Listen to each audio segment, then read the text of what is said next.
Well, well, well, aren't the roosters coming home to roost? And especially so because this new concrete scandal that is very, very quickly seems to be gathering pace throughout throughout the day, especially as many parents are finding that they were meant to be their kids going back to school, only for the schools to say, unfortunately, our school isn't safe because, well, the concrete used in the construction um, should have been replaced a long time ago. It hasn't been, or at least needs a significant amount of maintenance, and we haven't been able to perform that maintenance. So, sorry, kids, but you're staying at home.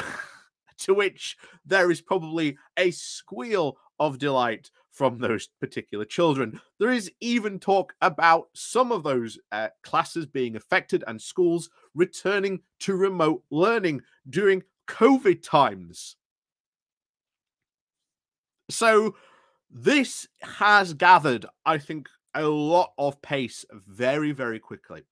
But this is classic Tory blunders 101, because it seems to be the Tories were told you need to spend the money to make sure that this is not a problem.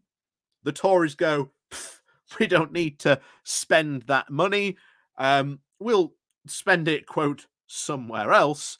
And then, of course, what inevitably happens? The problem that they were warned about gets worse or actually comes to fruition in this place. And now Rishi Sunak, about to go back into Parliament, has been met with what we can only dub a concrete scandal, where schools in the UK are, well, falling to pieces because of Rishi Sunak. So, before we get more into this, please do remember to click on the like, share, and subscribe button. And of course, down below there are links to my Patreon page and an donation link called Buy Me Coffee, where you can, well, buy me coffee. And of course, as always, thank you very much to all those people who do help and support the channel that way. So, off we go over to The Guardian to have a look into this, just how quickly this seems to be expanding. And of course, this has really taken up Sunak as well. And like I said at the beginning, this is classic Tory short-termism. Hey, there is a problem. You need to spend money on this problem to solve it. The Tories have gone, no, cost too much money. We'll just do something else instead. And of course, here it is, getting even more worse for Sunak. Yeah. You think he's bad in the polls now? Oh boy. Wait till we get some polling numbers post this crisis. I wouldn't be surprised if he has taken an even bigger hit to the Tories in the polls on this. And of course, there's that rumor that there's about 40 letters currently with Sir Graham Bradley in the 1922 committee, which could trigger a leadership contest. Oh boy. Just as many kids have been, oh no, we're going back to school, as we all did after the summer holidays, well, Rishi Sunak is probably dreading going back into Parliament very soon. But what's happened here? So, this is the big news about it. So, Sunak refused to fully fund repairs of England's crumbling schools, says ex-official. Rishi Sunak refused to properly fund a school rebuilding program when he was Chancellor, despite the officials presenting evidence that there was a critical risk to life from crumbling concrete panels. The Department of Education's former head of civil servant hasn't said. So, just that alone, the fact that he was said, hey, there is a critical risk to life because these concrete panels are at risk of crumbling, and critical risk to life means you could have deaths. And yet, what does Sunak do? According to this, he is denied the funding for these. So after the department told Sunak's Treasury that there was a need to rebuild 300 to 400 schools in England, he gave the funding for only 100, which was then halved to 50.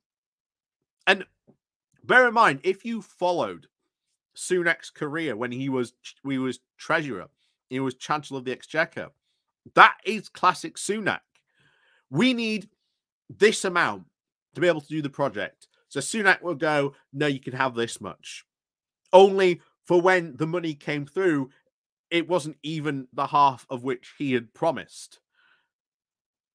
Levelling Up is a classic example of the Levelling Up white paper and what, shall we say, the regions actually got from that Levelling Up fund.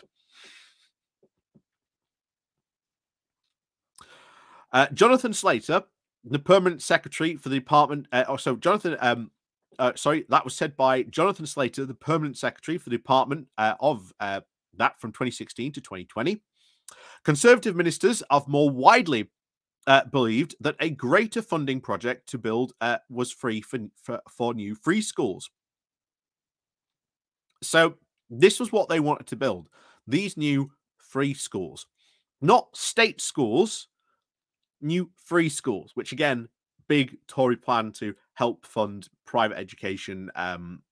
It's a big, ridiculous plan that's come from America. We should probably talk about it more at one point, but yeah, we'll get into that maybe later.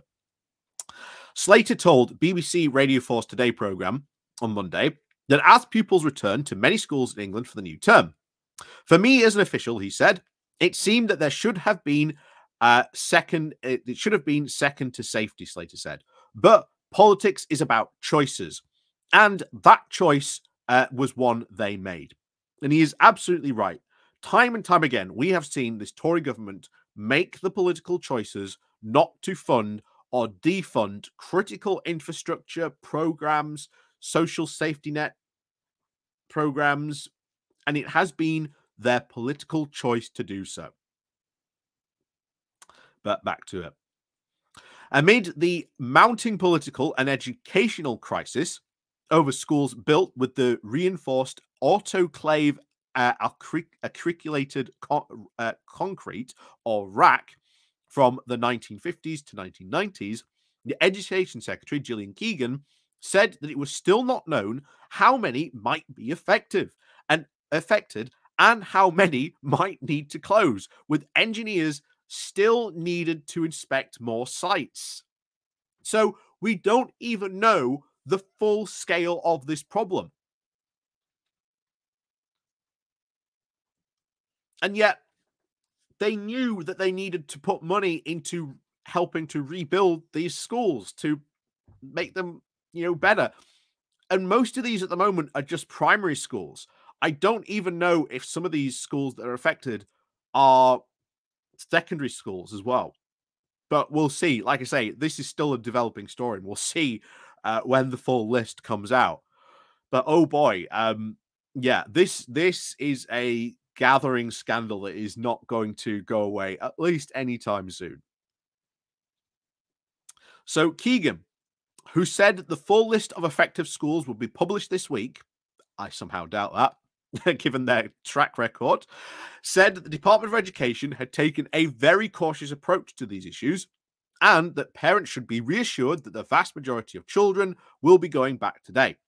In a damning interview on Monday morning, Slater said that 2 surveys of RAC in schools had uncovered the extent of the work needed to remedy a building method supposedly to be time-limited to about 30 years of use, with a risk in some cases of a sudden and catastrophic failure beyond this point.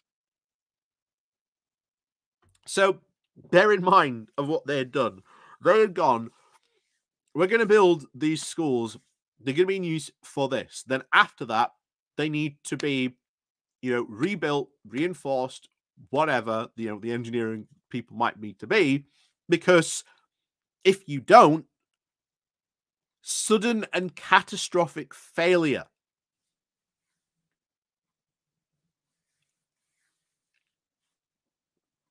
What on earth? I mean, all it takes All this takes is for that to actually happen in a school somewhere in like the next couple of weeks or so. And oh boy, oh boy, oh boy, is are the Tories going to take an absolute pasting? They are going to take an absolute pasting. And this seems to be very, very much, as we learned through the Grenfell inquiry, the very similar approach they took to that. It's generally terrifying, to be honest, the incompetence that is on display here, that they have chosen not to put children's safety at first in this regard. It it's generally quite terrifying. But anyway, back to it. He said it was frustrating that the Treasury would fund it only between a third and to a quarter of the work needed. And with the Treasury, of course, you've got a concern that there's never enough money for everything. But we were able to present really good data, Slater said. We weren't just saying that there's a significant risk of fatality. We were saying that there was a critical risk to life if this program is not funded. Wow. Yeah. Oh, this is gonna. I think this story is gonna gather pace. We'll see what ends up happening. But oh boy, this story might not be going away anytime soon. And while he was permanent secretary in 2018, a concrete block fell from the roof of a primary school. Slater added, saying, "So it wasn't just a risk; it was actually starting to happen."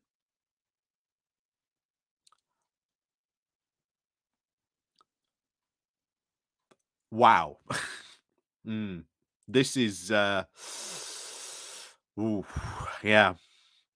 So a separate analysis by Labour of the amount spent on schools rebuilding while Sunak was Chancellor has said that it had fallen from 765 million in 2019 to 2020, shortly before he took over at the Treasury, to just 560 in 2020 to 2021 and 416 in 2020 to 2022.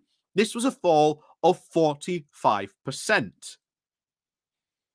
Bridget Phillipson, the shadow Secretary of Education, said that Rishi Sunak bears huge culpability for his role in this debacle.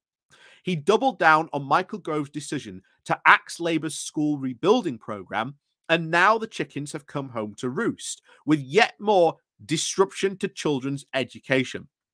When questioned on the Today programme about the slimmed down rebuilding programme, Keegan presented it as a standard to and fro discussion over funding between a department and the Treasury, saying that Sunak's department might not have seen the specific plan as good value for money. Wow. Yeah.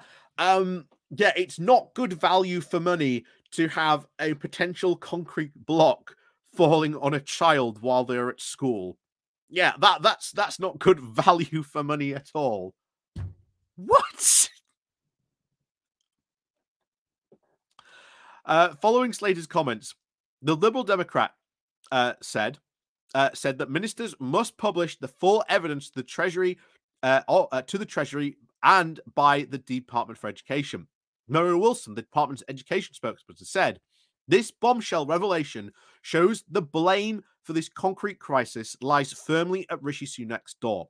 He has slashed funding to repair crumbling classrooms when officials have said that it needed to be increased. Now children and parents across the country are paying the price for his disastrous, short-sighted decision." Speaking earlier on Sky News, Keegan said, "The Department of Education is strictly responsible for the school buildings, as they are maintained by councils or academy chains, but it would be funded by any work from the department's existing budget. There will be some where we've got quite an extensive rack. So they might have to close, but we can put temporary accommodation in place," she said.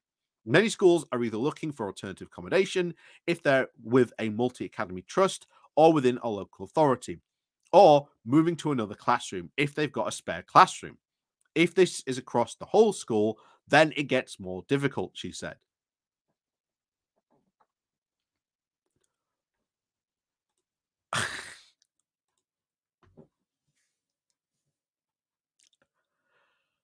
Um, just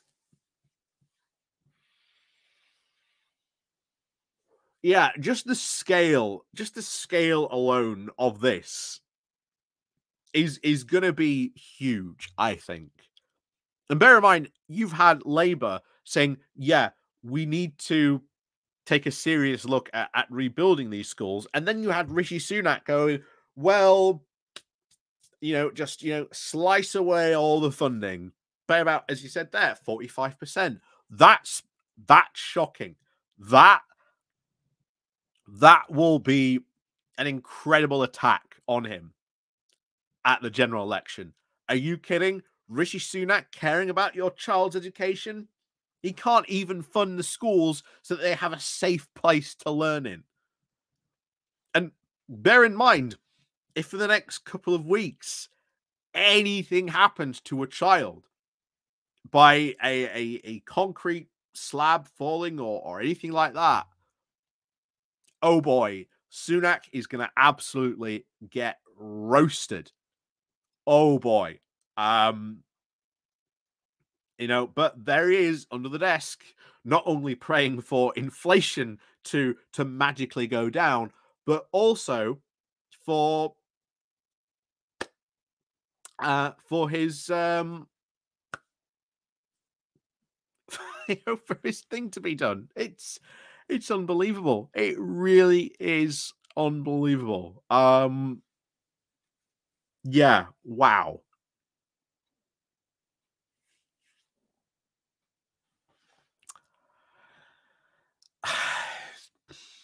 I just don't know what else to say, to be honest. But this is the classic Tory thing that we've been seeing constantly. You have a problem, we need to fund to fix it. We don't really want to fund it all, or we'd rather not spend any money, to be honest. And then what happens? The problem increases, the problem grows, it becomes a major crisis. And even worse, you've got the man who defunded everything, now the leader of your party. I wonder, I wonder by the end of today if any more letters will have gone in to Sir Graham Bradley, because I'll tell you now, if the Conservatives really do want to get rid of Rishi Sunak and have someone else as the leader, might not be the worst decision given this crisis, because this is not going to go away by the looks of it anytime soon. So, as always, thank you very much for watching, and of course, as always, we'll see you all next time.